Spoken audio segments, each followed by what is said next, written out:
आप सबका आपके YouTube चैनल साइंस संग्राम में। तो आज वेलकम है आप सबका आपके YouTube चैनल साइंस संग्राम में। क्वेश्चन बैंक का सॉल्यूशन। हाँ, टाइम हो गया सर, आ गए हैं। Good evening, good evening. शुरू करते हैं आज के सेशन को। मैं बता दूं कि आज के सेशन में हम लोग क्या करने वाले हैं। आज के सेशन में हम बताएंगे आपको जो क्वेश्चन बैंक का प्रीवियस सब्जेक्टिव ऑब्जेक्टिव कर चुके हैं। जो सब्जेक्टिव है उस सब्जेक्टिव का हम लोग समझते हैं कि आप वैसे भी आप पढ़े भी होंगे। आज मैं आपको समझाऊंगा, कंसेप्ट के साथ आपको आंसर दूंगा, आप समझिएगा और रिवीजन करिएगा, ठीक है ना। रिवीजन करोगे तो बेहतर होगा और लेवल आपको पता चलेगा कि किस टाइप के क्वेश्चन पूछे जा रहे हैं, ठीक है ना। फटाफट से आप सबको याद जाओ। देखिए, सबसे पहले आप निकाल लेंगे, आपके पास क्वेश्चन बैंक होना चाहिए 2020 का जो पेपर है, निकाल लिए वो सब, ले करके बैठो। 2020 वाला 2020 एग्जाम का जो पेपर है पहले उसको देखा जाएगा आज, 2020 वाला, ठीक है ना। नहीं दिखाई दे रहा ना, मैं यहाँ पे लिख दे रहा हूँ 2020। अब तो दिखाई दे रहा है ना। 2020 का पेपर हम केमिस्ट्री का देखने वाले हैं, ठीक है। सब्जेक्टिव का, सब्जेक्टिव आप निकालिए, उसमें से सब्जेक्टिव निकालिएंगे फटाफट से।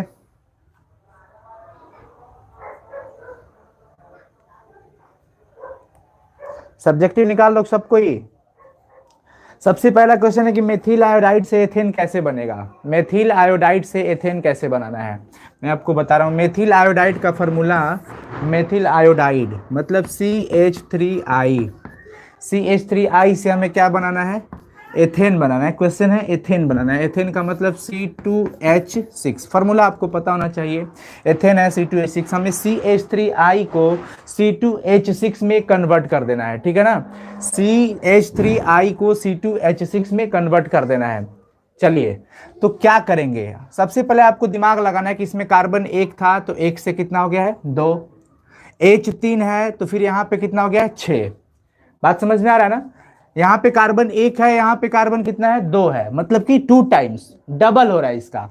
हाइड्रोजन 3 था तो 3 से क्या हो रहा है 6 हो रहा है। तो इस टाइप का रिएक्शन आपको पता है, वुड्स रिएक्शन आप पढ़े होंगे। वुड्स रिएक्शन, कौन सा reaction, Wurtz reaction. Wurtz reaction में क्या होता था, एल्काइल हैलाइड लेते थे CH3I और इसको डबल कर देते थे। क्या कर देते थे, डबल। जो भी यहाँ पे होता है एल्काइल हैलाइड के, हम 2 मॉलिक्यूल्स को लेते हैं। कितने लेते हैं, 2 मॉलिक्यूल्स, 2 अणु को लेंगे। अब देखिए ये भैया I माइनस वाला होता है और इसको भगाने के लिए प्लस चाहिए। माइनस को अगर भगा देना है, गायब करवा देना है, तो क्या चाहिए, प्लस। और आपको पता है वुड्स रिएक्शन में 2 Na चाहिए था, सोडियम का, सोडियम।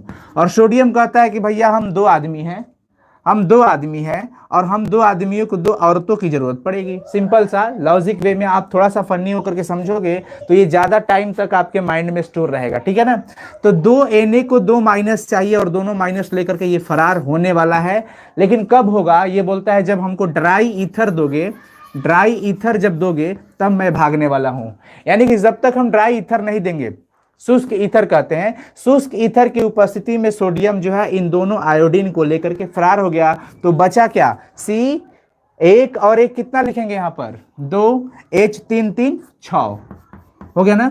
और साइड में आपका जो ये भागने वाला है, फरार हुआ है 2 Na और 2 I मिल करके 2 NaI, 2 NaI बन गया। तो हमें यही बनाना था C2H6। समझ में आया कि नहीं आया, समझ में आया ना। यानी कि CH3I प्लस में 2 Na, ये वुड्स रिएक्शन है। कौन सा रिएक्शन है, वुड्स रिएक्शन। चलिए, क्वेश्चन बैंक है, क्वेश्चन बैंक समझ लीजिए। 2020 का पेपर है 2020 वाला, कोई भी क्वेश्चन हो। सेकेंड नंबर क्वेश्चन कहता है कि क्या होता है जब, इसका आप स्क्रीनशॉट लेना चाहते हैं तो ले सकते हैं और इसका सेकेंड आप बनाइएगा, ठीक है ना। अब चलिए इसको हटाते हैं। चलो, क्वेश्चन नंबर 2 कह रहा है कि क्या होता है जब PCl5 को गर्म करते हैं। What happens when PCl5 is heated. अभिक्रिया भी देना है। PCl5 का मतलब हो जाता है आपका फास्फोरस पेंटाक्लोराइड, फास्फोरस पेंटाक्लोराइड। जब हम इसे गर्म करते हैं तो गर्म करने के बाद ये ब्रेकअप हो जाता है, टूट जाता है। क्या हो जाता है, टूट जाता है और ये गैस देने लगता है बेचारा।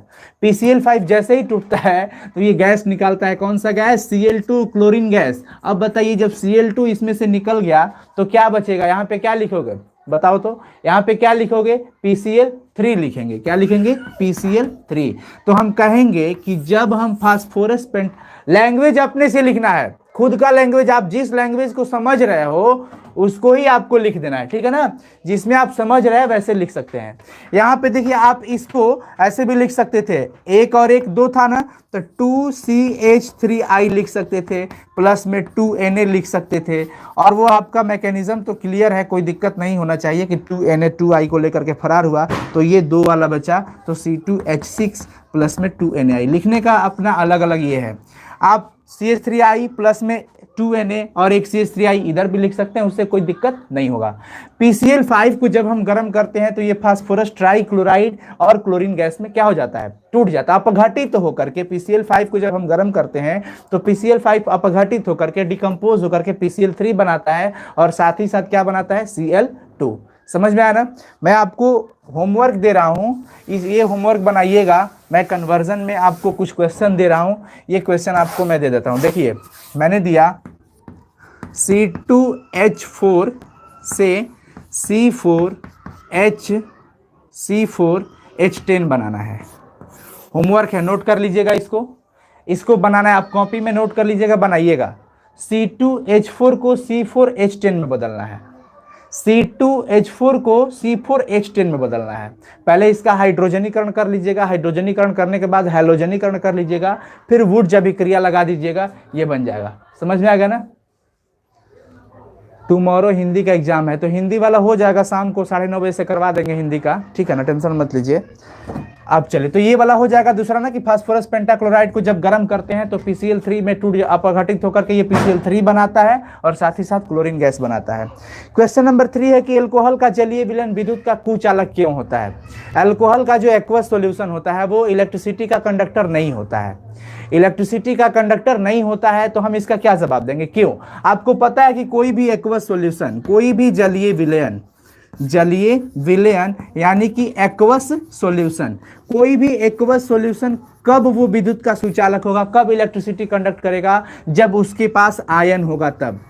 आयन है तो वो इलेक्ट्रिसिटी कंडक्ट करेगा, आयन नहीं है तो इलेक्ट्रिसिटी कंडक्ट नहीं करेगा। सिंपल सा चीज है कि जो भी जलीय विलयन के पास आयन होगा भैया वो इलेक्ट्रिसिटी कंडक्ट करेगा, और नहीं तो वो इलेक्ट्रिसिटी कंडक्ट नहीं करेगा।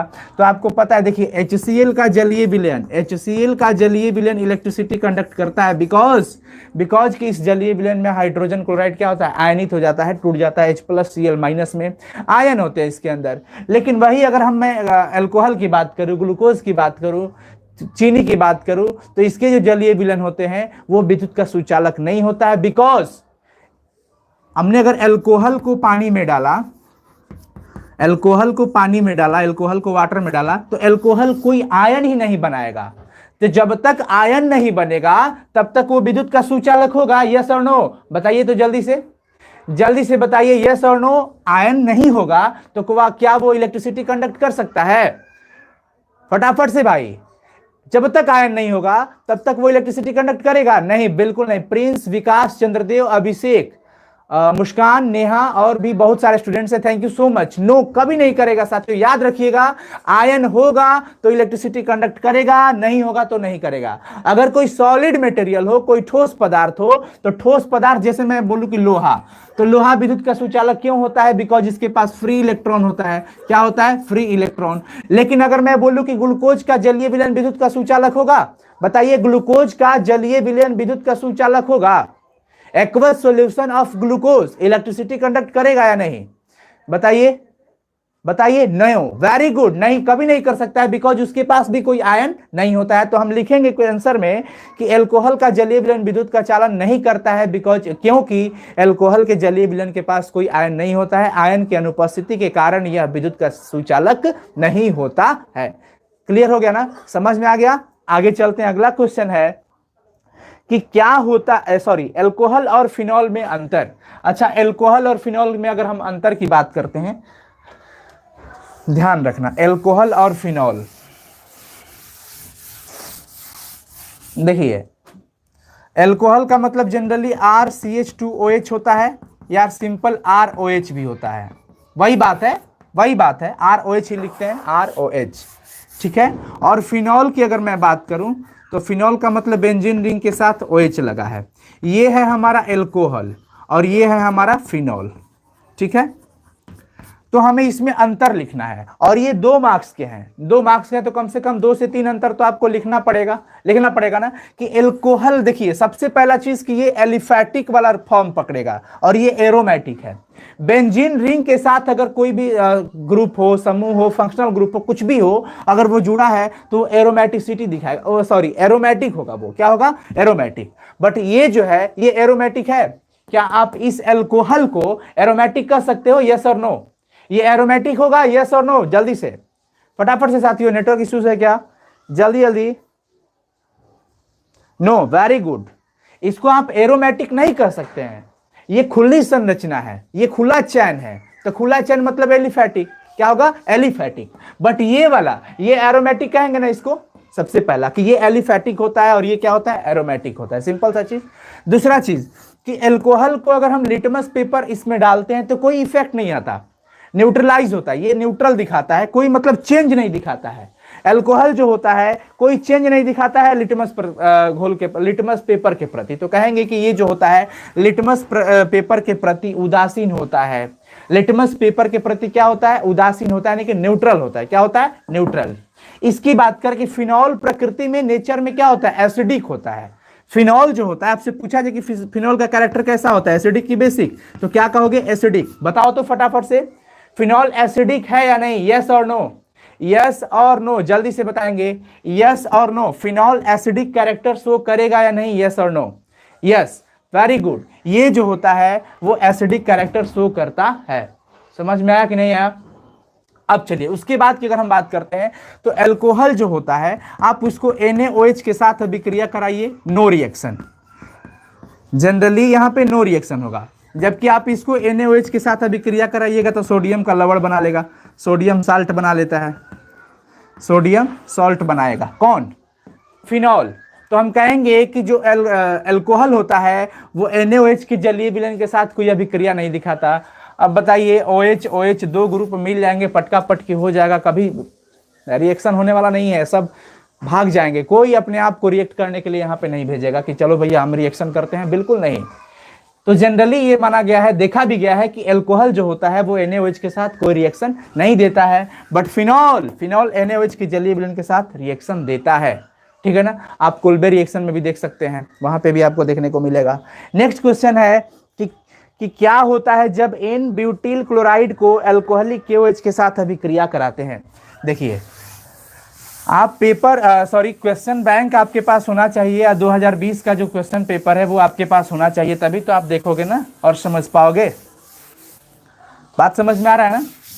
देखिए क्वेश्चन क्या है कि N ब्यूटिल क्लोराइड मतलब जनरली ब्यूटिल क्लोराइड अगर हम समझे तो C4, ब्यूट का मतलब 4 हो गया कार्बन, और YL है मतलब दुगुना से 1 ज्यादा, तो 4 दूनी के 8 है 1 9, और क्लोराइड है। बट N ब्यूटिल क्लोराइड कहता है मतलब कि हम इसका जब ये संरचना बनाएंगे CH3 CH2 CH2 CH2 Cl, यही है ना? ये हमने लिख दिया C4H9Cl के लिए CH3 CH2 CH2 CH2 Cl, देखिए C1 1 2 3 4 4 हो गया, H9 है तो 3 2 5 2 7 2 9 और Cl हो गया। अब चलिए अगला हम बात करते हैं आपसे। नेक्स्ट इसमें कह रहा है कि KOH के साथ आपको रिएक्शन करवा देना है, KOH के साथ रिएक्शन करवाना है, तो क्या होगा? देखिए आप बीटा विलोपन रिएक्शन जानते होंगे, बीटा विलोपन एलिमिनेशन रिएक्शन आप पढ़े हो ना जी बच्चों, बताओ फटाफट से। हाँ जी, वेरी गुड। आप बीटा एलिमिनेशन रिएक्शन जानते हो ना? तो देखो मैं आपको समझा रहा हूं, यहाँ पे समझिएगा, लॉजिक टाइप को समझोगे, ऑर्गेनिक बहुत इजी है। ये जो ग्रुप है हैलोजन ग्रुप, ये किसके साथ जुड़ा हुआ है? इस कार्बन के साथ जुड़ा हुआ है। इस कार्बन के साथ जुड़ा है तो इस कार्बन को हम अल्फा कार्बन कहेंगे। कौन सा कार्बन कहेंगे? अल्फा। जस्ट इसके बगल वाला बीटा, ये गामा डेल्टा ऐसे करके बढ़ता है, तो अल्फा कार्बन ये हो गया, अल्फा कार्बन ये हो गया, और ये क्या हो गया? बीटा। समझ पा रहे हो ना? ये अल्फा कार्बन है और ये बीटा कार्बन है। यहां पे भैया है K और OH, मैं देखिएगा आपको समझा रहा हूं, KOH है तो क्या होगा? KOH को मैं यहां पे लिख सकता हूं K और OH, लिख सकता हूं, यस और नो? यस और नो जल्दी से बताइए। मैं KOH को कुछ इस तरह से समझने के लिए लिख सकता हूं या नहीं, बताइए तो। Yes, very good. अब क्या होगा कि अल्फा से क्लोरीन भैया भागेंगे, क्योंकि ये भैया होते हैं माइनस और इसका जोड़ीदार यहां पे प्लस बैठा हुआ है। ये जोड़ीदार बैठा हुआ है, Na ताकता है कि Cl भैया आ जाओ, NaCl बन के निकल जाएंगे। K देख रहा है कि Cl भैया बेटा जाएंगे ना, पकड़िए के लेके भागेंगे इसको। तो K और Cl, KCl बन के भागने के लिए तैयार है। तो ये KCl बन के भागने के लिए तैयार। अब एक बात बताइए, अल्फा वाला एक आदमी सब कुछ लॉस नहीं सकता है। जब ये कहा कि मैंने अपना क्लोरीन त्याग किया, तो बगल वाला हाइड्रोजन तुम भी त्याग करो। ये CH2 का मतलब कि इसके साथ 2 हाइड्रोजन है। ये कह रहा है, अल्फा बोला बीटा से कि बीटा साहब मैंने तो क्लोरीन को लॉस कर दिया, के लेकर के भाग गया मेरा पार्टनर को, अब तो तेरा भी पार्टनर भागने वाला है। तो ये H प्लस OH माइनस को इंतजार कर रहा है कि भैया कब ये लोग पानी बन के भाग जाएंगे। हो गया सिंपल सा। तो देखिए होता क्या है, CH3 CH2, यहां पे C और एक H है, यहां से ये H गायब हुआ है ना, तो इस बॉन्ड में कितने इलेक्ट्रॉन थे? एक सिंगल बॉन्ड में कितने इलेक्ट्रॉन? 2। एक सिंगल बॉन्ड में कितने इलेक्ट्रॉन होते हैं साथियों? 2 इलेक्ट्रॉन होते हैं। तो ये H अपना इलेक्ट्रॉन लेकर के ना भागा है। अच्छा मान लीजिए हम कहीं रह रहे हैं, तो रूम हमें साफ करना है। मकान मालिक ने कहा कि भैया आप अपना रूम साफ नहीं, मतलब रूम छोड़ के निकलिए, यहां से अपना व्यवस्था कीजिए। तो हम सारा सामान वहां पे छोड़ के जाएंगे? नहीं, जितना है सब पकड़ के लेके चलेंगे। सब पंखा, टेबल, कुर्सी, बर्तन, तसला तसली, जो भी बर्तन सर्तन है सब हम लेके अपना चलेंगे। तो हाइड्रोजन जब कह रहे कि भैया अब हमारा मकान खाली ही करना है, तो हम अपना इलेक्ट्रॉन छोड़ेंगे क्यों? चलो हमारा इलेक्ट्रॉन भी चलाता जाएगा। तो कार्बन का तो ये अपना इलेक्ट्रॉन है ना जी, इसका है कि नहीं?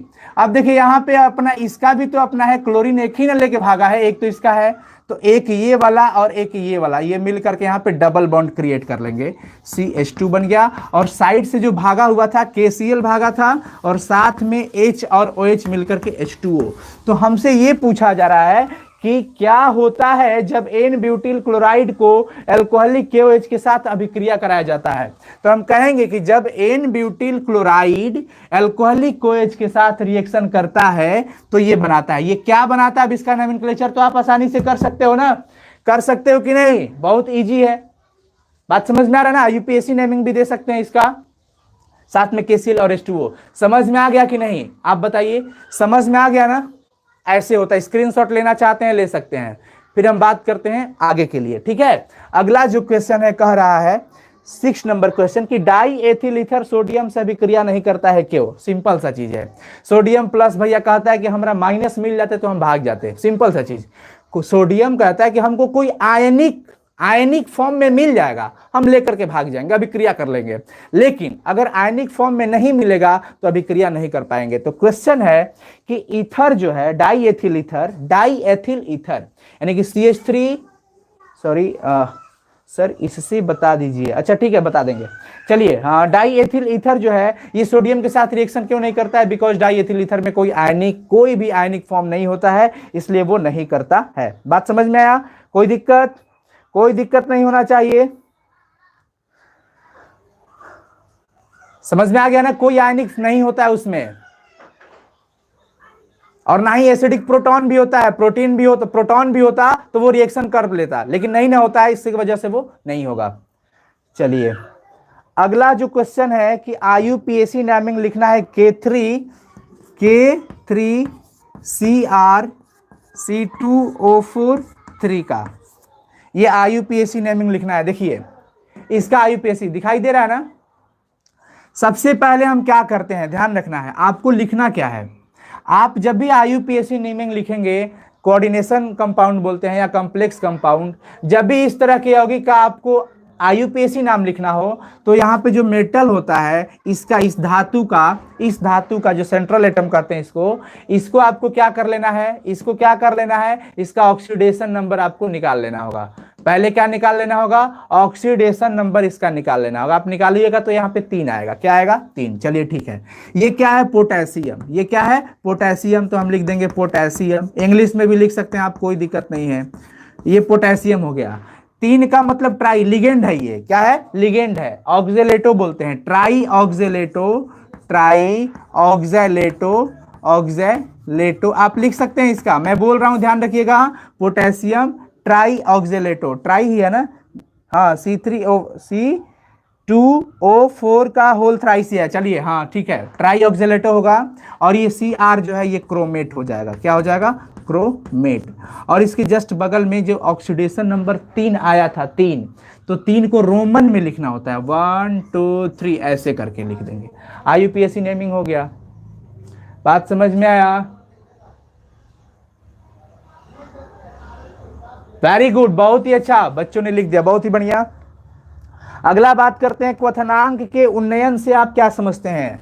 एलिवेशन ऑफ बॉइलिंग पॉइंट से पूछा जा रहा है, एलिवेशन ऑफ बॉइलिंग पॉइंट क्या होता है। आपने पढ़ा होगा, ये सॉल्यूशन चैप्टर का क्वेश्चन होता है, फिर भी मैं आपको बताऊंगा, घबराना नहीं है। हिंदी मीडियम का स्टूडेंट या इंग्लिश मीडियम का स्टूडेंट, कोई दिक्कत नहीं, आपका यहाँ पे रिवीजन हो जाएगा। एलिवेशन ऑफ बॉइलिंग पॉइंट की बात हो रही है, elevation of boiling point, elevation of boiling point मतलब होता है क्वथनांक का उन्नयन। सिंपल सा चीज़ एक समझिएगा, जैसे मैंने यहाँ पे ले लिया पानी, क्या ले लिया, पानी, पानी को मैंने गर्म किया एक टेम्परेचर पर, ये बॉयल करने लगा। मैंने इस टेम्परेचर को, जैसे ये अभी पानी है तो हम इसको प्योर सॉल्वेंट कहेंगे ना, प्योर सॉल्वेंट का मतलब क्या कहेंगे, शुद्ध विलायक कहेंगे या नहीं कहेंगे, शुद्ध विलायक कहेंगे। अब जैसे मैंने इसको गर्म करना शुरू किया, समझिएगा ये फील करने वाली चीज़ है, गर्म करना हम शुरू किए तो इसको जो कुछ टेम्परेचर मिलेगा जिस पे ये बॉयल करने लगा, तो हम उसको नाप लिए, हमने उसको मेजर कर लिया, नोट कर लिया उस स्केल को जिस टेम्परेचर पे ये बॉयल हुआ। जैसे मान लीजिए तो मैंने उसका नाम ले दिया T0, TF से होता है, सॉरी TB तो पहले देना ही पड़ेगा, B for boiling point, TB, और नॉट का मतलब शुद्ध विलायक हो गया। जो भी टेम्परेचर है उस टेम्परेचर पर ये उबल रहा है, लेकिन मैंने जैसे इसमें कुछ डाल दिया तभी तो विलयन बनेगा ना। मैंने जैसे पूरा खोल रहा है, ये उबल रहा है, तब तक मैंने इसमें इतना ला करके चीनी डाल दिया, तो चीनी डालने के बाद बताइए हमें इसको उबालने के लिए और ज्यादा टेम्परेचर देना पड़ेगा कि इसी टेम्परेचर से कम करेंगे तब ये उबलेगा। जो भी हम इसमें डाल दिए तो टेम्परेचर और बढ़ाना पड़ेगा ना, यस और नो, बताइए, बढ़ाना पड़ेगा कि नहीं, ज्यादा करना पड़ेगा। बहुत ही बढ़िया, ज्यादा टेम्परेचर करेंगे तब तो ये बॉयल होगा ना। यानी कि पहले ये TB0 था, लेकिन अब बढ़ करके अब ज्यादा हो गया टेम्परेचर, तो ये TBS में बदल गया, सॉल्यूशन का। तो अब कितना, जैसे मान लीजिए कि आपके गाड़ी का स्पीड पहले 40 था, 40 किलोमीटर पर आवर, अब कुछ देर के बाद ये जैसे बढ़ करके 50 हो गया, तो 50 की स्पीड में हुआ तो कितना बढ़ गया, कितना वृद्धि हो गया, 10 का। ये 10 आपने कहां से लाया, 40 में से 50 घटाया या 50 में से 40 घटाया, 50 में से 40 घटाया तो 10 आया, यानी कि 10 बढ़ गया था। कितना बढ़ गया था, 10 बढ़ गया था। तो सिंपल सा चीज कि शुद्ध विलायक का अपना यहाँ पे प्योर सॉल्वेंट का कुछ बॉइलिंग पॉइंट था, हमने उसको लिखा TB0। जैसे मान लीजिए कि हमने 10 डिग्री सेल्सियस पहले दिया, मान लेते हैं 10 डिग्री सेल्सियस जब पानी था, तो अब मैंने इसमें चीनी पूरा डाल दिया, चीनी डालने के बाद ये टेम्परेचर हो गया 18 डिग्री सेल्सियस, मान लेते हैं 18 डिग्री सेल्सियस देंगे तब जाकर के ये उबलेगा, मान लेते हैं। तो ये बढ़ गया, तो कितना बढ़ा, 8 बढ़ा है ना। तो ये 8 कैसे आया, सॉल्यूशन वाला में से विलयन वाला क्या करते हैं, घटाते हैं, सॉल्यूशन वाला। यानी कि हम कहेंगे कि हम जानते हैं कि शुद्ध विलायक का क्वथनांक जो होता है विलयन के क्वथनांक से कम होता है। As we know that the boiling point of pure solvent is less than the boiling point of solution.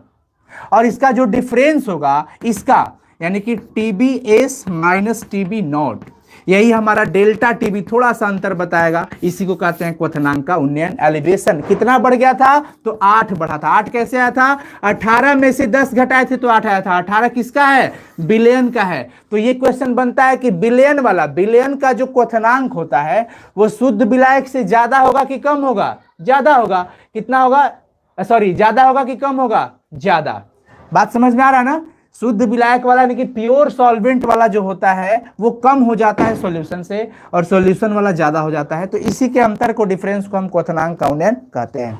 अगला क्वेश्चन है कि संपर्क विधि और ओस्टवॉल्ड विधि में उत्प्रेरक जो यूज होता है वो कौन सा होता है। संपर्क विधि की अगर हम बात करें, कॉन्टैक्ट प्रोसेस में कहा जा रहा है कि कौन सा हम कैटलिस्ट यूज करते हैं। एक बार सारे बच्चे कंफर्म कर दीजिए कि कॉन्टैक्ट प्रोसेस से आप क्या बनाओगे। कॉन्टैक्ट प्रोसेस से आप जनरली कौन सा कंपाउंड बनाओगे? फटाफट से आप बताइए कि आप कॉन्टैक्ट प्रोसेस से, संपर्क विधि से कौन सा यौगिक बना सकते हो? जनरली कौन सा बना सकते हो? जल्दी से साथियों फटाफट। H2SO4, बहुत ही बढ़िया। क्या बना सकते हो? H2SO4 बनाते हैं हम। कॉन्टैक्ट प्रोसेस का मतलब संपर्क विधि, और संपर्क विधि से हम बनाते हैं H2SO4।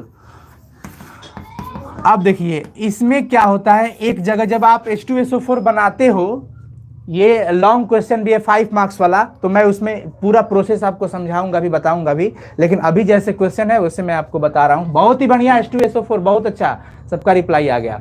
अब देखिए संपर्क विधि से H2SO4 बनता है कॉन्टैक्ट प्रोसेस से, तो एक जगह हमें जरूरत पड़ता है SO2 को SO3 में कन्वर्ट करने के लिए, वहां पे जरूरत पड़ता है। SO2 को किस में कन्वर्ट करना पड़ता है? SO3 में। तो यहाँ पे हम कौन सा कैटलिस्ट यूज करते हैं? वैनेडियम का पेंटाऑक्साइड, V2O5 यूज करते हैं। क्या यूज करते हैं साथियों? V2O5, vanadium pentoxide. तो संपर्क विधि के लिए हम क्या यूज करते हैं? Vanadium pentoxide V2O5। याद रखना, एक बार सब कोई लिख देंगे। बहुत ही बढ़िया, V2O5 यूज करेंगे। संपर्क विधि से सल्फ्यूरिक अम्ल बनाना हो तो हम कौन सा उत्प्रेरक यूज करेंगे? V2O5। एक क्वेश्चन और इसी में है कि ओस्टवाल्ड विधि के लिए आप क्या यूज करोगे? देखिए ओस्टवाल्ड विधि से हम कौन सा कंपाउंड बनाते हैं? बहुत ही बढ़िया, V2O5 सही है। V2O5 हम यूज करेंगे, वैनेडियम पेंटाऑक्साइड। ओस्टवाल्ड विधि से कह रहा है, तो ओस्टवाल्ड विधि से आप कौन सा कंपाउंड बनाओगे? जनरली बताओ, ओस्टवाल्ड विधि से आप कौन सा कंपाउंड बना सकते हो? बताइए जल्दी से, ओस्टवाल्ड विधि से आप क्या बनाओगे? जल्दी जल्दी साथियों फटाफट से। वेरी गुड, HNO3, NH3 नहीं, NH3 तो हैबर विधि से बनता है ना। अमोनिया जो होता है वो हैबर विधि से बनता है, बट यहाँ पे नाइट्रिक एसिड को बहुत ही ज्यादा व्यापारिक स्तर पर अगर हम बात करें तो ओस्टवाल्ड विधि से ही बनाया था। Nitric acid, very good, nitric acid होगा ओस्टवाल्ड विधि से। तो उसमें हम क्या करते हैं? उसमें हम प्लैटिनम की जाली का यूज करते हैं, प्लैटिनम का जाली। तो वहां पे उत्प्रेरक क्या हो जाएगा? प्लैटिनम। क्या हो जाएगा? प्लैटिनम की जाली, PT आप लिख सकते हो। तो संपर्क विधि के लिए आप V2O5 लिखना, और ओस्टवाल्ड विधि के लिए प्लैटिनम की जाली। समझ में आ गया ना? अगला क्वेश्चन है 11 नंबर कि बराबर आणविक भार वाले हाइड्रोकार्बन, सेम मॉलिक्यूलर वेट वाला जो हाइड्रोकार्बन होता है वो उसके अपेक्षा एल्कोहल जो होता है जल में अधिक घुल जाता है। कह रहा है कि हाइड्रोकार्बन है, मैं इसको हटा रहा हूं, समझते चलिएगा। आप जानते भी हैं, बढ़िया अच्छी बात है, लेकिन रिवीजन करते चलिए, समझिए कितना एक्यूरेसी है आपकी। देखिए मैं अगर बात करूं, कह रहा है कि हाइड्रोकार्बन है, हाइड्रोकार्बन, और फिर यहां पे एल्कोहल की बात कर रहा है। कह रहा है कि क्वेश्चन है कि समान आणविक भार वाले, आणविक भार समान है, तो इनका जो क्या है क्वेश्चन में, एक बार फिर से देख लेते हैं। जल में अधिक विलयता, सॉल्युबिलिटी की बात की जा रही है कि ये इसके अपेक्षा ये ज्यादा विलय क्यों होता है? सिंपल सा चीज है कि ये जल के साथ हाइड्रोजन बॉन्ड बनाता है। क्या बनाता है? Hydrogen bond. हाइड्रोजन बॉन्ड बनाता है कि नहीं? अल्कोहल बनाएगा कि नहीं हाइड्रोजन बॉन्ड? बताइए, अल्कोहल हाइड्रोजन बॉन्ड बनाएगा कि नहीं जल के अणुओं के साथ? बिल्कुल बना लेगा, इसलिए ये सबसे ज्यादा विलय होता है और ये कम होता है। सिंपल सा मेन पॉइंट ये हो जाएगा। बात समझ में आ रहा है ना? अल्कोहल जो है वाटर मॉलिक्यूल के साथ हाइड्रोजन बॉन्ड क्रिएट करेगा ना जी, बनाएगा, बिल्कुल बनाएगा, बिल्कुल बनाएगा। अल्कोहल का मतलब OH वाला होता है। आप सिंपल सा चीज है, जैसे CH3OH, ये मेथेनॉल हो गया, H2O में डालो, ये सारा कंडीशन फ्लो कर रहा है, फॉलो कर रहा है। ऑक्सीजन इलेक्ट्रोनेगेटिविटी इसका ज्यादा है कि नहीं? लोन पेयर है ही, तो क्यों नहीं बनाएगा? अगला क्वेश्चन है कि tetra amino aqua chlorido cobalt, tetra amino aqua chlorido क्या है? क्लोरिडी है, कोबाल्ट क्लोराइड का सूत्र लिखना है। चलिए आप लोग लिख सकते हो ना? टेट्रा एमिनो है, आपको सबसे पहले क्या करना है? ये बड़ा वाला कोष्टक देना है, tetra amino aqua chlorido cobalt. तो पहले मेटल आपको, जैसे मैं यहां पे लिख देता हूं, लिखा है टेट्रा एमिनो एक्वा क्लोरिडो, जो भी है मैं यहां पे लिख देता हूं, कोबाल्ट, कोबाल्ट, और फिर यहां पे 3 लिखा है, और फिर लिखा है क्लोराइड। इसका हमें सूत्र लिखना है, ठीक है? ध्यान रखिएगा, टेट्रा एमिनो, तो सबसे पहले हमें कहाँ जाना होगा? सबसे पहले हमें देखना है कि ये जो लिखा है ना, ये वाला नंबर, कोऑर्डिनेशन नंबर जिसको बोलते हैं, इसके बगल में क्या लिखा है? कोबाल्ट, तो हमने CO लिखा, CO। आप ऐसे वाला CO मत लिख देना, नहीं तो ये कार्बन मोनोऑक्साइड हो जाएगा, ये कार्बन मोनोऑक्साइड हो जाएगा, दोनों कैपिटल नहीं, एक कैपिटल तो एक स्मॉल, CO। उसके बाद देखिए, उसके बाद टेट्रा एमिनो है, एमिनो का मतलब, एमिनो का मतलब फटाफट से बताओ सब कोई, जल्दी से देखते हैं कितने बच्चे लिख रहे हैं, फटाफट बताइए। सर वीडियो कट रहा है, वो नेटवर्क इश्यूज होगा साथियों, कोई अभी तक नहीं बताया। NH3 यहाँ पे एमिनो वाला देखिए, IUPAC नेमिंग है, वैसे तो वो नहीं है, NH2 वाला नहीं, ध्यान रखना है। वेरी गुड, जवाब आ गया बच्चों का। टेट्रा है तो कितना लगा देंगे? 4। टेट्रा है तो कितना लगा देंगे? 4। उसके बाद देखिए, एक्वा का मतलब हो जाता है H2O, H2O। उसके बाद क्लोरिडो है तो Cl। चलो ये हो गया,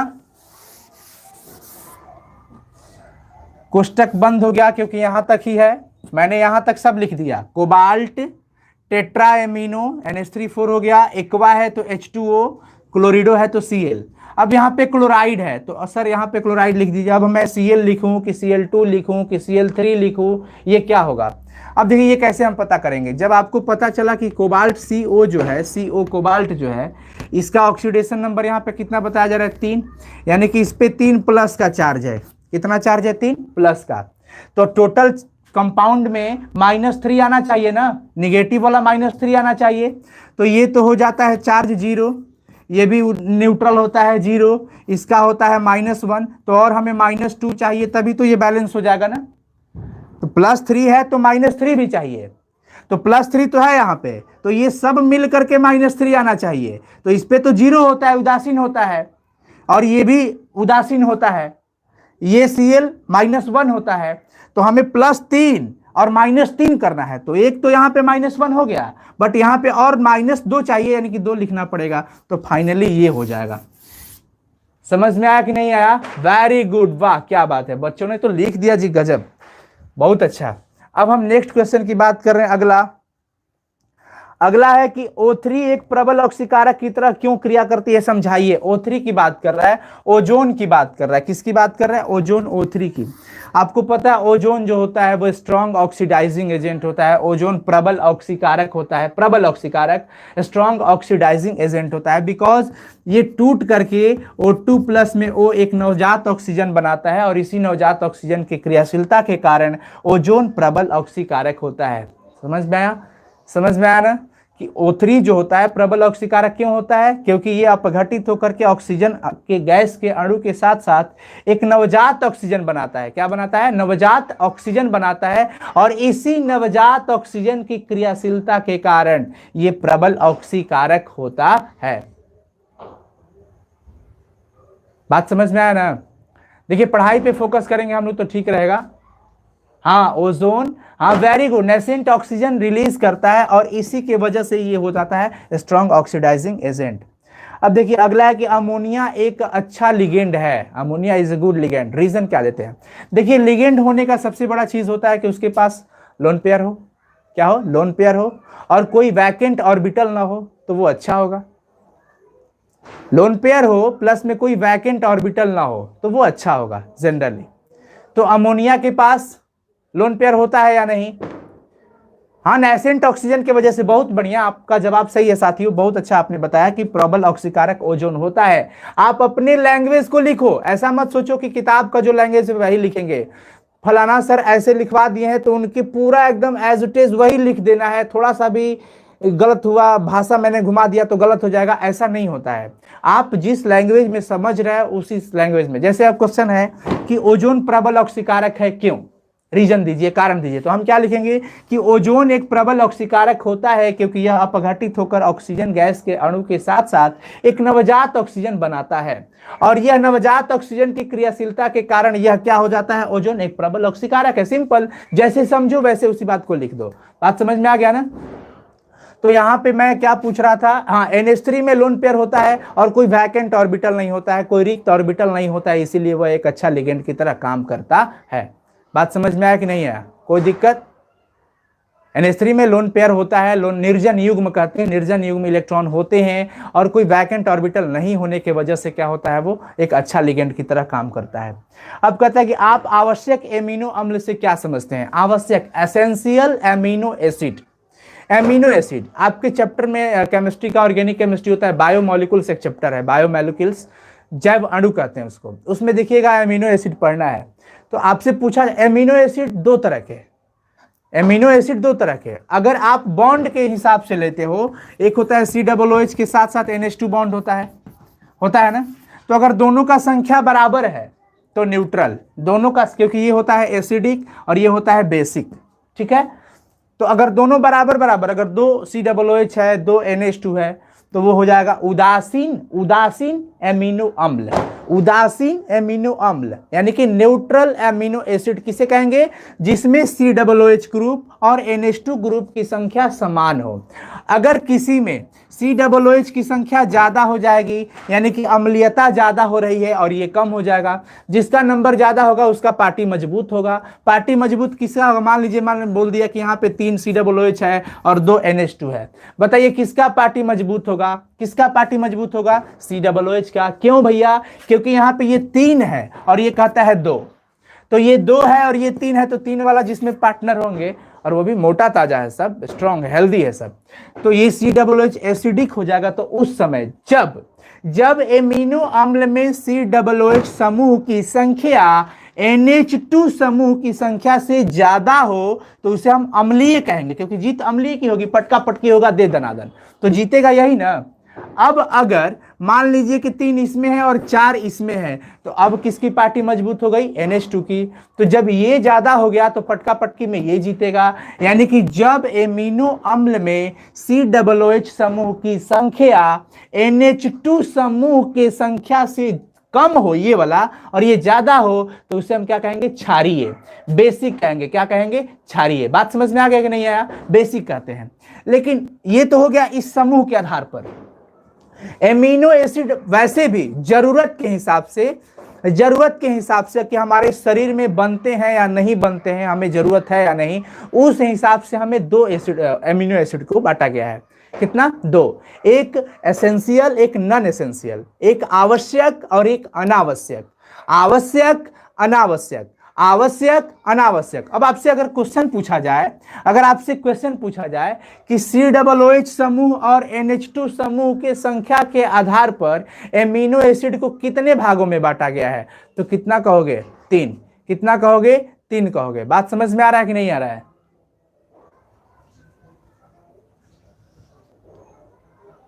हाँ, समझ में आ रहा है ना? 3 कहना। जब COOH और NH2 संख्या के अगर बेस पे पूछा जाए एमिनो एसिड को, तो 3 प्रकार के, और परिभाषा तो आप इजीली इंग्लिश में भी लिख सकते हो, हिंदी में भी।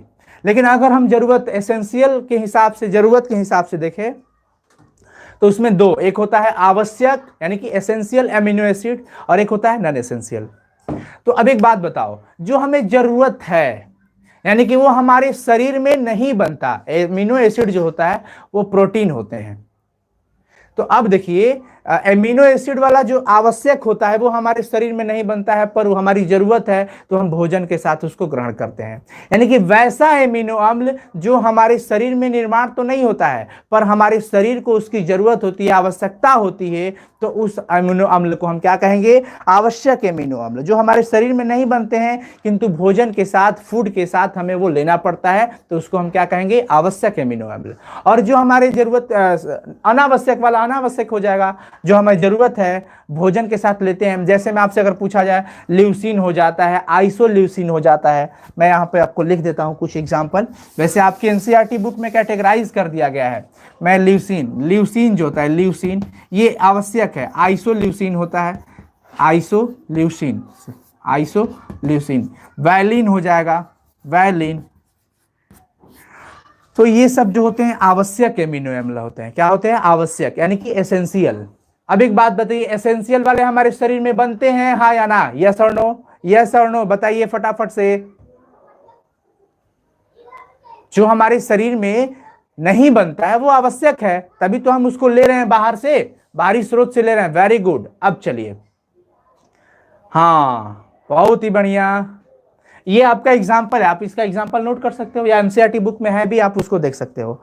नेक्स्ट क्वेश्चन है कि नाइट्रोजन के अणु कम क्रियाशील क्यों होते हैं?